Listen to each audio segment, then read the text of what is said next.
Okay, guess who's here? Seth Shostak, as I promised you at the top of the show, is joining us. Let me let him into our virtual studio here. Our Seth and I are socially distanced by, I don't know, 3,000 miles.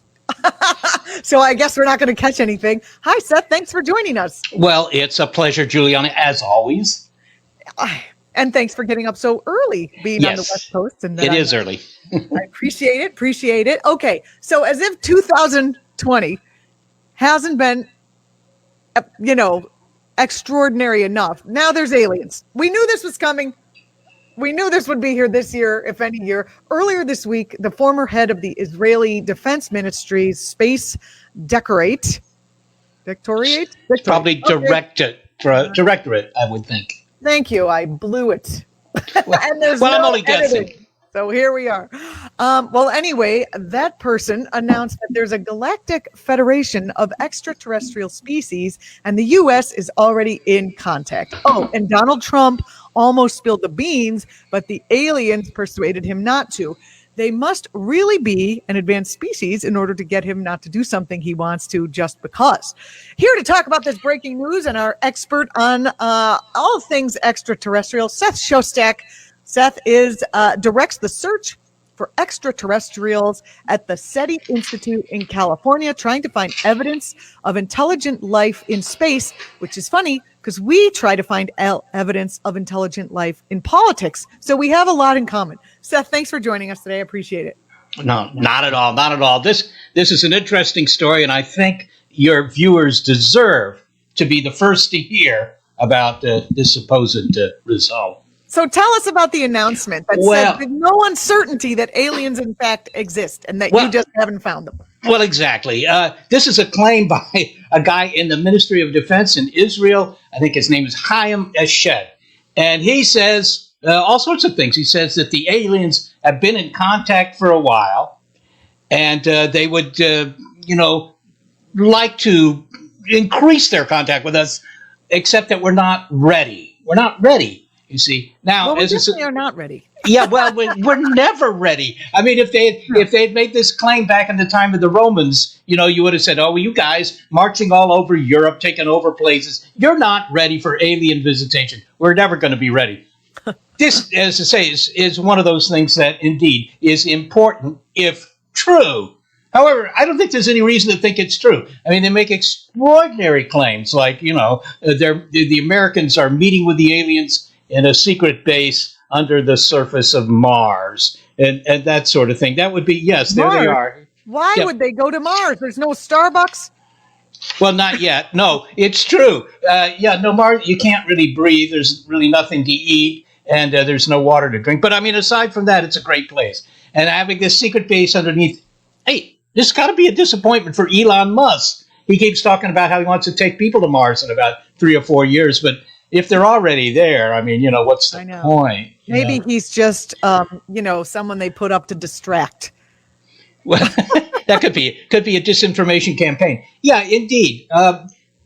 This falls into another kind of category. I mean, aside from being important if true, there are many things in this life that are, important if true. But this other thing is that it's the kind of logic being applied here is what's called an argument from authority.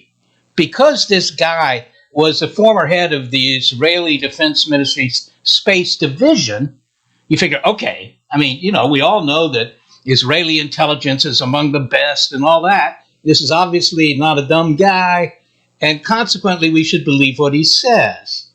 Now, think about that. I mean, if your next door neighbor says, I've really been bothered by all the ghosts in my attic. I hear chains every night and this, that, and the other. And, this guy had an important position somewhere, had an important job. Would you say, well, on that basis, I'm going to believe what he says about the ghosts? There's kind of a logical fallacy there. But that's how it's happening. And it's made the papers. And I have to say, it's doing so at the same time that we're also hearing about the monoliths. So, can you talk about that? What is going on with those? Well, there have been some claims by people who say that they are responsible for these monoliths. I mean, I would be amazed if aliens were actually familiar with Stanley Kubrick's, 1969 film, right? 2001: A Space Odyssey, and decided to put up monoliths to try and improve some species or other. Is it possible that it's like those? There was one in a faraway, Estonia, and one here in the U.S. Maybe they're going to try to jumpstart the world again. Well, exactly. Insanity. Yeah. No, the first one was in Utah. That got taken down. And then a second one appeared in Romania. I don't know about Estonia. Well, Romania, Estonia, all those Baltic kind of. Actually, really Romania's not really. It up today. But there's been a third one really? here in California. Yeah, I think it was in a Tescadero. Maybe not a place you go to often, but it's sort of between L.A. and San Francisco. Yeah.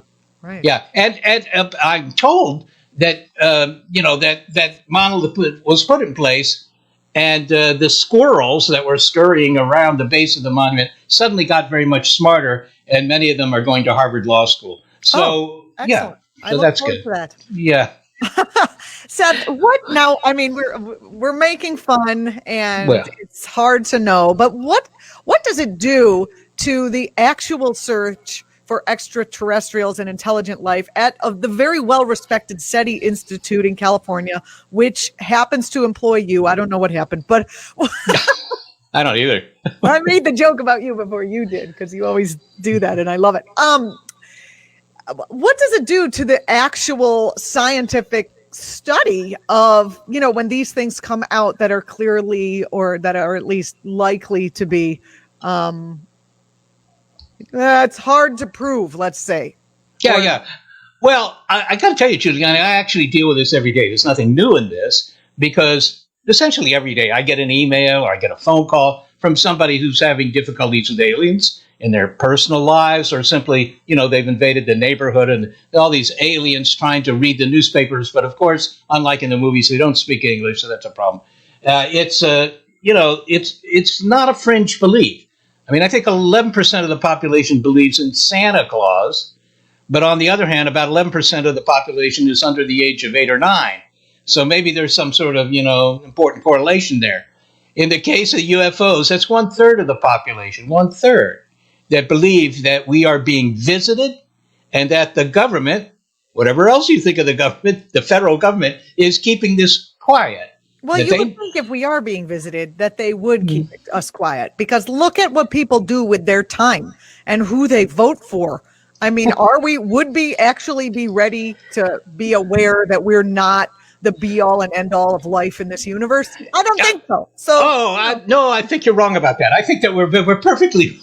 Look, 1/3 of the population walk down the streets in New York. 1/3 of those people believe that aliens are in the sky, zipping around. It doesn't seem to slow down the flights out of LaGuardia, right? Nobody seems to care. They don't file a flight plan. COVID did that. Yeah. Yes, right. Yeah, COVID did that. Exactly. That slowed us down, but not aliens. I mean, apparently people are perfectly down with this idea. And this story out of Israel made the same point. It said that Trump was going to tell the world that, yes, he was in conversation with these aliens, but he was talked out of it. And as you point out, that might be somewhat doubtful, but he was talked out of it because, he was told the public would go completely bonkers if they heard about this. But clearly the public wouldn't go bonkers if 1/3 of them believe it's happening already.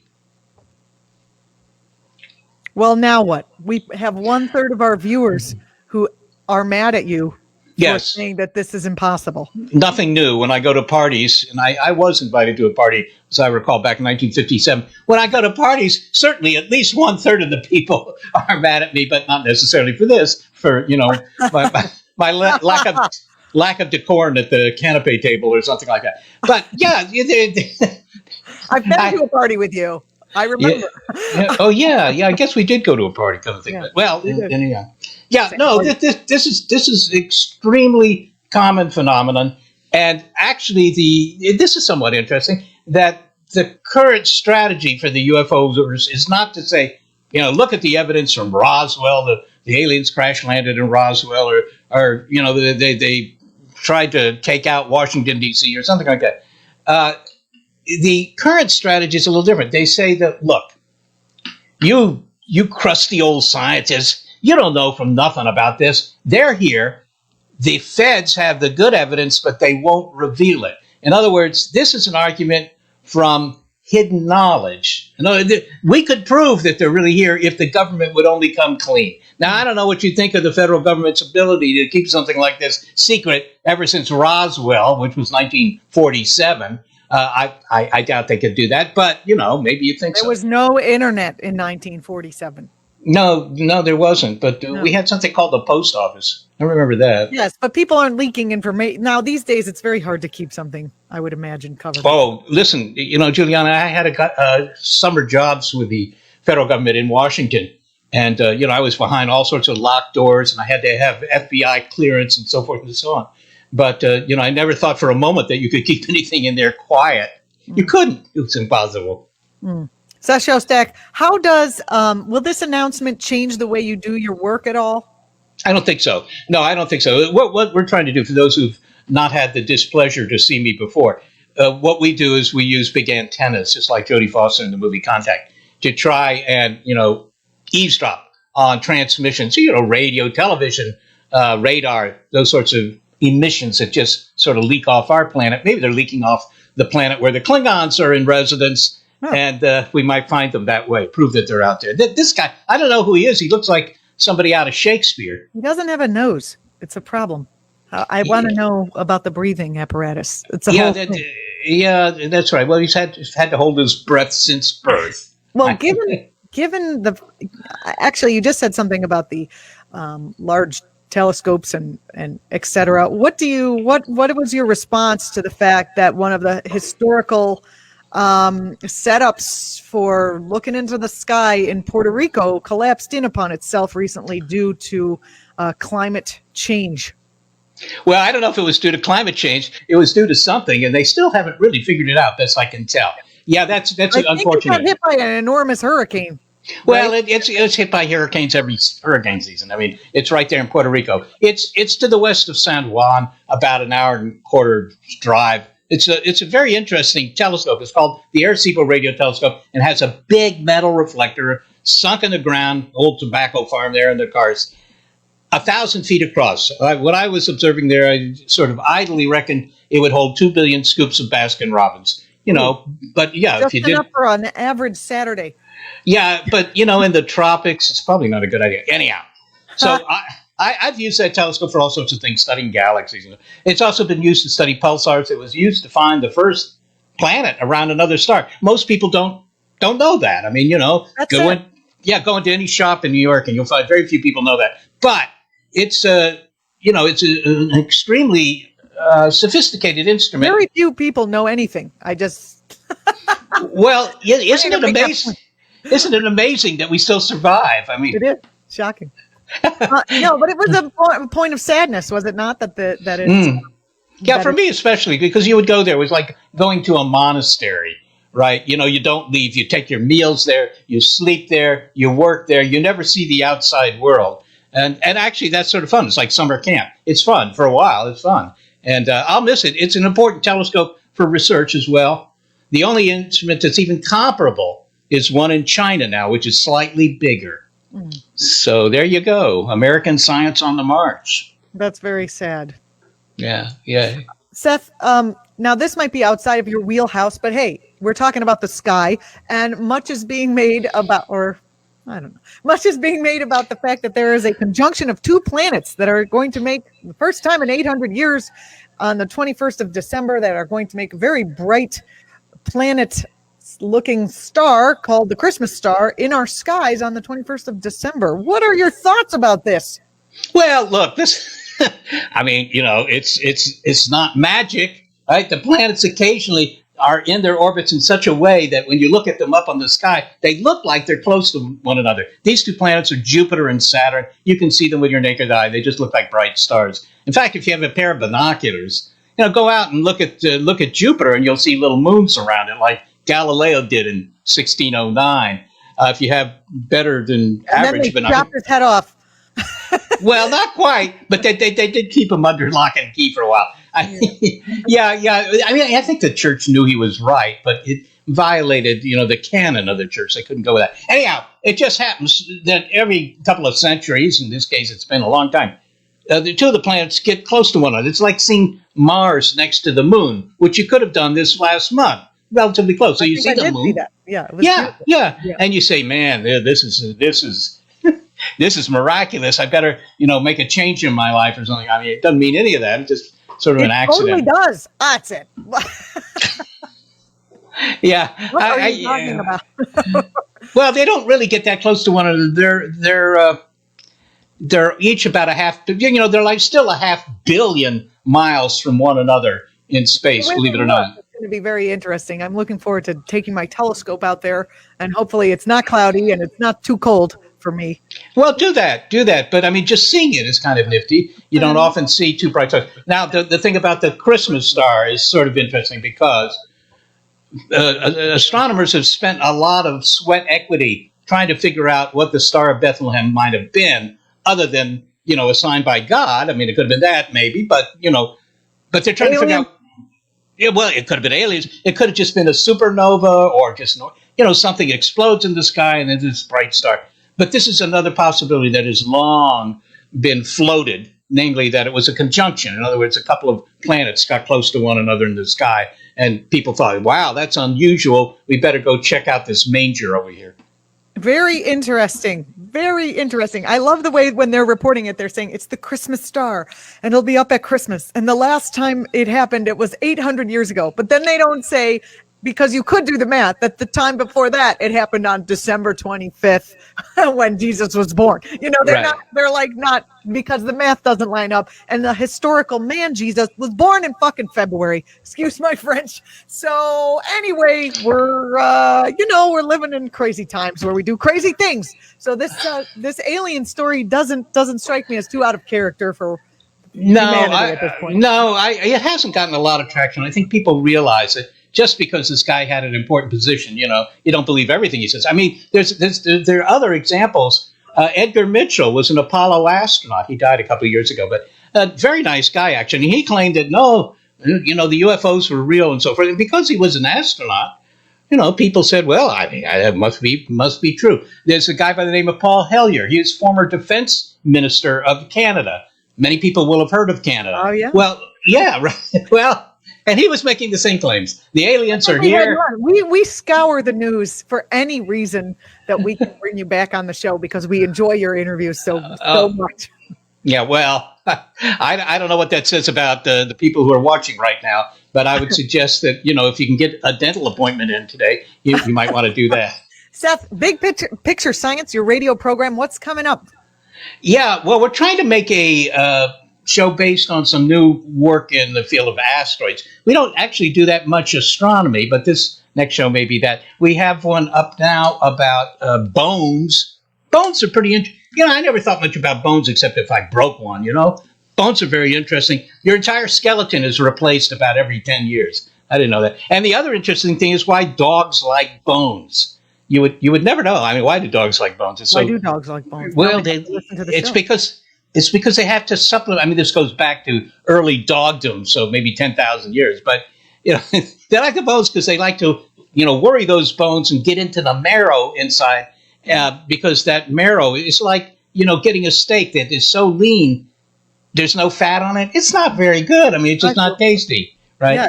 And it's also nutritionally important that you have more fat. So the dogs like the bones. They also eat the bone grease. Did you know that bones have grease in them? I never knew that. All American bones probably have grease in them. I didn't know that. Yes, it's a national problem. We got to do something about too much bone grease. And yeah, I figured it was, to lubricate your joints. I wasn't sure. But in any case. Well, we'll have to ask somebody who knows. Seth Shostak, Senior, directs the search for extraterrestrials at the SETI Institute in California. Seth, thank you so much. I hope that some unusual space occurrence happens before the holidays, but if it doesn't, I will see you in the new year. That is, if we all are still alive on January the 1st. I'm looking forward to it, Juliana. This staying at home is okay, but it's just too close to the fridge. So true. Thank you so much, Seth. It's great to see you. I'll see you again. Bye. You're watching ACT-TV. I am the same woman I was when we first started this program, Julianna Forlano. You can follow me on Twitter at Julianna Forlano. Follow ACT-TV across platforms. We're everywhere. Instagram, Facebook, all the places. That's where we are. I will see you tomorrow when we do the news report, and we'll also have on YouTube, and we'll also have what are we going to have? The meme rundown toward the end of the week. It'll be a good time. Thank you for watching. Upcoming guests include Jamia Wilson. I love her. She's the publisher of the Feminist Press. She's the author of Young, Gifted, and Black. She's amazing. And it looks like we're getting Stephanie Kelton on. I know a lot of you have asked me to get Stephanie Kelton on. I've interviewed her in the past. We are very much looking forward to having her on. She is the economist and former economic advisor to Bernie Sanders, and Zephyr Teachout, author of Break 'em Up and the Fordham Law Professor, that you know because she ran for AG of New York on the alt ticket not too long ago. So we're looking forward to all of those interviews. Ladies, we got some lady interviews coming up. Just saying. I'm Julianna again. Thanks a lot, everybody. And don't forget, you can go to #MakeAmazonPay to help make Amazon pay. Have a great day. See you tomorrow.